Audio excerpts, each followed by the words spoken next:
Piyush Goyal points to Jaishankar. Jaishankar points back to Goyal. One says ask Commerce Ministry, the other says External Affairs Ministry handles it.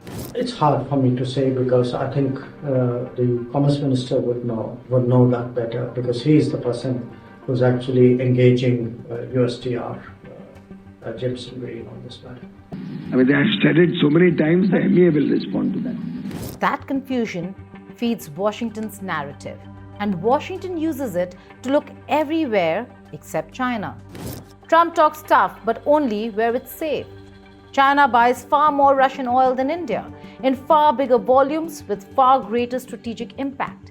Yet, Beijing is never named, never threatened, never cornered. Because Trump knows pressuring China risks real retaliation. Supply chains snap, markets panic, costs explode at home. So the pressure shifts to India. Did India agree to stop buying Russian oil? Trump says yes. The executive order implies yes. The joint statement stays silent. New Delhi deflects, Washington watches, and keeps swinging at the softer target. This isn't about oil or deficits. It's about fear. Trump isn't confronting China's Russian oil lifeline because he can't afford the blowback. So he tests India instead, not as an equal partner, but as a pressure valve for his China problem. Hello and welcome. You're watching Statecraft with me, Geeta Mohan.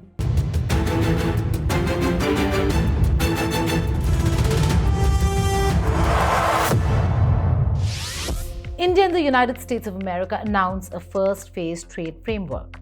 Tariffs fall from 50% to 18%. India cuts duties on American industrial, food, and agricultural products. The US removes a punitive 25% tariff tied to Russian oil imports. In parallel, Trump claims India commits to stopping Russian oil imports and buying over $500 billion of American goods.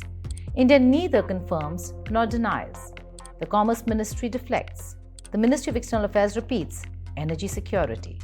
Russia says it heard nothing. The White House sets up monitoring and threatens tariff return. If clarity is missing at the top, who exactly negotiated what? The numbers explain why Washington plays rough with India. India's trade surplus with the US sits around $40 to $45 billion. China's surplus sits at $300 to $350 billion, 8 times larger. China's trade volume crosses $575 billion. India's stands near $132 billion. Yet, tariffs hit India first. Why? Because China sells what America cannot easily replace: electronics, machinery, manufacturing scale, rare earth leverage. India sells what America can source elsewhere: textiles, gems, engineering goods, services. China hurts America if it retaliates. India hurts itself if it resists. That imbalance shapes Trump's courage. Trump does not fear deficits. Trump fears disruption. China controls rare earths, supply chains, and industrial choke points. India does not. That is the quiet truth behind loud rhetoric.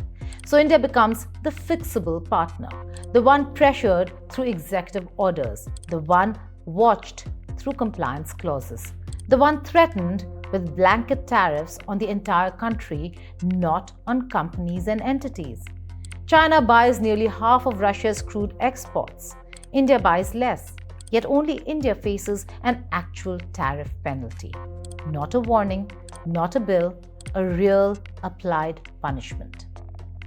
That selective toughness shows up again in the Graham bill. 500% tariffs, maximum authority, maximum threat. On paper, China, India, Brazil all appear. In practice, analysts say India alone stays exposed. China remains beyond reach, too big, too risky, too disruptive. A 500% tariff on Indian exports shuts the door instantly. A 500% tariff on China detonates global supply chains. Washington knows this. That is why pressure concentrates where resistance costs less. This is not rules-based trade. This is power applied unevenly. Now look at the oil question itself. Trump says India stops buying Russian oil. His executive order repeats it. The joint statement avoids it. India says energy security comes first. Imports drop, but not to zero. Refiners pause. Contracts remain. Nayara continues. The Kremlin hears nothing official. Russia calls American pressure dictation. The US sets up monitoring and keeps the tariff gun loaded. If imports rise again, penalties return. This is not partnership language. This is probation language. India buys Russian oil because it is discounted, because it protects inflation, because it protects refining margins, because it protects consumers. That logic never changes. The US itself admits tariffs as sanctions remain untested. Even former US officials say Washington may blink before India does. Oil does not vanish. It reroutes. If India exits, China absorbs more. Russia still sells. Global prices rise. India pays more. The leverage looks strong only on paper. And yet, India absorbs the pressure because the trade relationship matters, because market access matters, because tariffs at 50% hurt MSMEs, textiles, exporters, because goodwill built over 2 decades now sits at risk. But goodwill is not infinite. Public opinion shifts. Traders resent arm twisting. Energy decisions turn into sovereignty debates. What starts as commerce ends as credibility. This is where the unfairness hardens. The US demands alignment but applies pressure selectively. It preaches sanctions while seizing Venezuelan oil assets.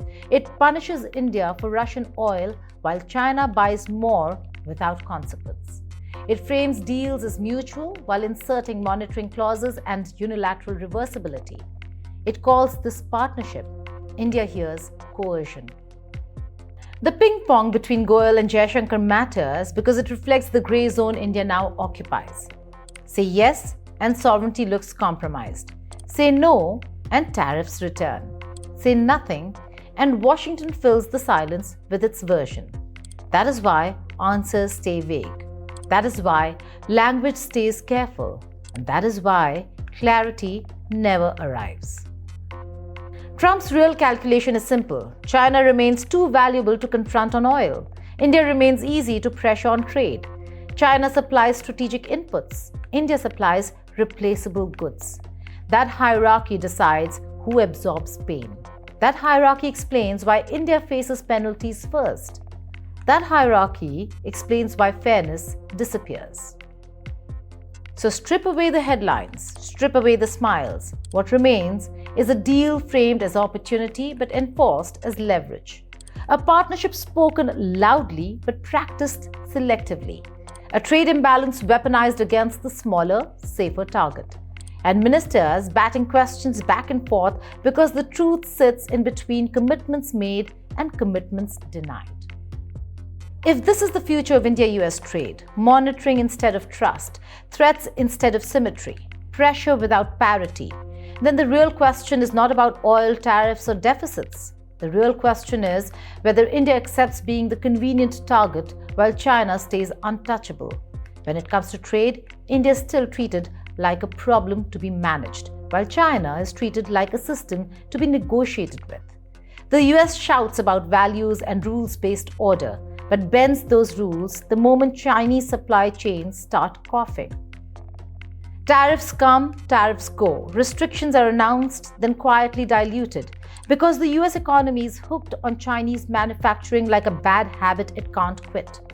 India, meanwhile, is asked to open markets, cut tariffs, buy more American goods, but without any real assurance that the US will stop playing favorites the moment Beijing dangles a discount or threatens disruption.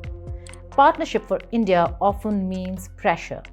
Partnership for China means accommodation. At one point in April, the two superpowers were heading straight for one another for an economic collision. The US started it, escalating tariffs in a series of steps to the eye-watering levels we saw until Sunday, north of 100%. In effect, the US imposed what amounted to a trade embargo on China. The Chinese did not take the first step. They retaliated all the way up, step for step. And as in all games of chicken, the key is who blinks, who swerves. And I think there's no question that the United States blinked because it was the United States that first indicated that it wanted to talk. Xi Jinping didn't pick up the phone. Then Treasury Secretary Scott Bessent said that these tariffs were unsustainable.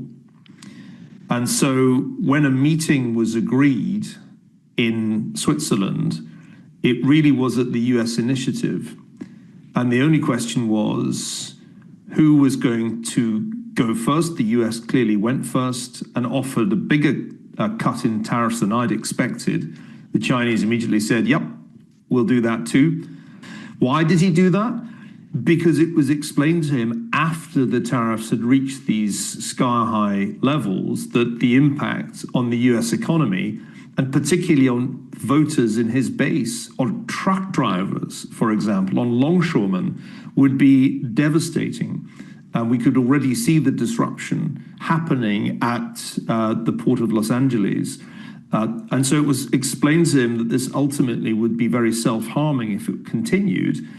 Credit, I think, to Secretary Bessent for bringing about a secret meeting in Washington 3 weeks ago that set in motion the détente or the de-escalation.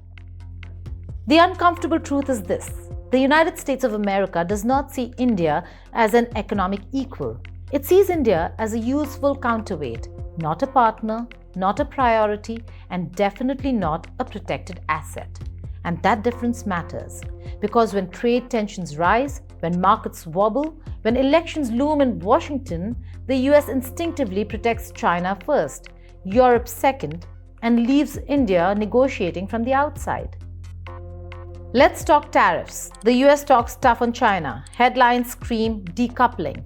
Politicians thunder about supply chain diversification. Yet, when push comes to shove, Washington calibrates its pain threshold around Beijing. Tariffs on Chinese goods? Carefully sequenced, rolled back quietly, suspended when inflation bites American consumers. Tariffs on Indian goods? Sudden, transactional, often arbitrary. Steel, aluminium, solar panels, pharmaceuticals, IT services.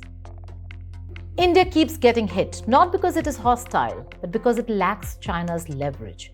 China can break American supply chains overnight. India cannot. China can trigger inflation shocks in US cities. India cannot. And Washington knows it. This is why India lost GSP or Generalized System of Preferences access, while China retained massive trade volumes despite being labeled a strategic competitor. India complied. China coerced. Guess who got better terms? Now let's talk technology, where the hypocrisy gets louder. The US says it wants to move manufacturing out of China. India should have been the obvious winner. Demographics? Check. Market size? Check. Democratic alignment? Check. China risk mitigation? Double check. Yet Apple still makes more iPhones in China than in India. Tesla flirts with India but commits to China. Semiconductors? India gets promises, China gets capacity. Why? Because American corporations don't fear Chinese unpredictability as much as they fear losing access to China's ecosystem. China offers scale, speed, subsidies, and state muscle. India offers reform, but also friction, courts, federalism, and democracy. Washington talks values, Wall Street talks margins, and Wall Street usually wins. Here's the part no one in Washington likes to say out loud. America wants India strong, but not too strong. Strong enough to balance China militarily, strong enough to absorb supply chain spillovers, strong enough to buy US weapons and LNG, but not strong enough to demand trade parity, not strong enough to challenge US tech monopolies, not strong enough to dictate terms. This is why every India-US trade negotiation ends the same way. India is told to open markets. India is told to lower tariffs. India is told to protect US IPR. India is told to stop data localization. India is told to buy American. But when India asks for visa certainty for IT workers, market access for pharma, recognition of manufacturing incentives, stable trade rules, The answer is always later or never. Compare this with China. China violates WTA rules openly, subsidizes state champions blatantly, forces technology transfers shamelessly. Yet, the US negotiates frameworks with China, summits, back channels, crisis hotlines. India follows rules and gets lectures.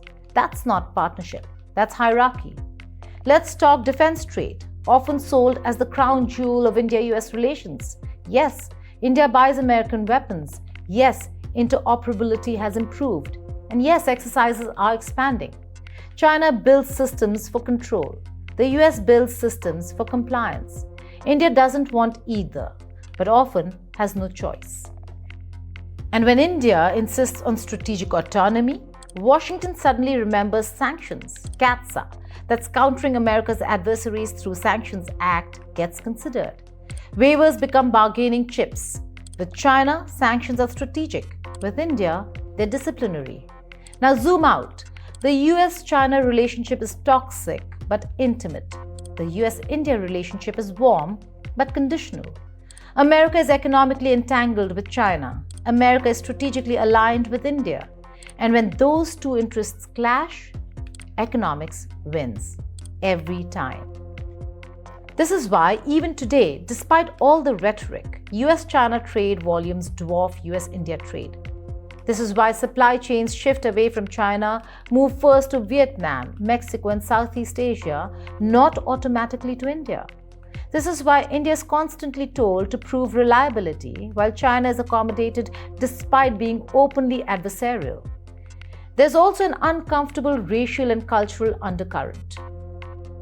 China is feared, India is underestimated. China is seen as a system-level challenger. India is seen as a developing democracy. Fear commands respect. Underestimation invites pressure. That's why Washington reacts cautiously to Beijing, but confidently pressures New Delhi. So where does this leave India? At a crossroads. India can no longer assume goodwill will translate into fair trade. It cannot assume alignment guarantees protection. And it cannot outsource economic strategy to geopolitical romance. The US will pursue American interests. China will pursue Chinese interests. India must pursue Indian interests with clarity, patience, and spine. The real danger isn't US-China rivalry. The real danger is India getting stuck in the middle, aligned enough to anger Beijing, dependent enough to disappoint Washington, and constrained enough to lose economic momentum. Strategic autonomy isn't a slogan anymore. It's survival. Because in the great power game, friendship is temporary, leverage is permanent. And right now, the US has more leverage over India than it has over China. That should worry New Delhi far more than any headline about decoupling. Thank you for watching Statecraft.